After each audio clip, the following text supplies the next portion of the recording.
Rajkot મનપાની standing કમિટીની બેઠક મળી હતી। આરએમસીનો ખર્ચ ઘટાડવા માટે મહત્વપૂર્ણ નિર્ણય લેવામાં આવ્યો છે। પેટ્રોલ ડીઝલનો ખર્ચ ઘટાડવા માટે મહત્વનો નિર્ણય, કરાર આધારિત વાહનો બંધ કરવાનો લેવાયો નિર્ણય, 22 શાખાઓના 51 જેટલા વાહનો બંધ કરવાનો નિર્ણય, ટેન્કર રાજને લઈ અને સ્ટેન્ડિંગ કમિટીના ચેરમેનનું નિવેદન, 1 વર્ષમાં વેસ્ટ ઝોન સંપૂર્ણપણે ટેન્કર મુક્ત કરીશું, ડીઆઈ પાઇપલાઇન નાખવાની કામગીરી હાલ ચાલી રહી છે, 5 કરોડના ખર્ચે 1 વર્ષ પાણીનું વિતરણ કરાશે।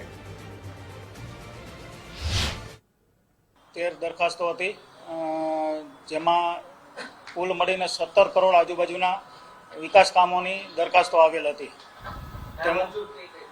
તેમાંથી એક નામંજૂર કરી છે, જે ગયા સ્ટેન્ડિંગમાં પણ આવેલી હતી।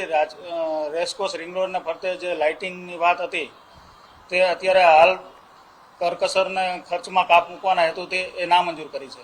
11 કરોડ 2 વર્ષ માટેનું એ કામ હતું, પણ અમે એક કામ ટેન્કરવાળું દરખાસ્ત પણ 1 વર્ષ માટે જ મંજૂર કરી છે।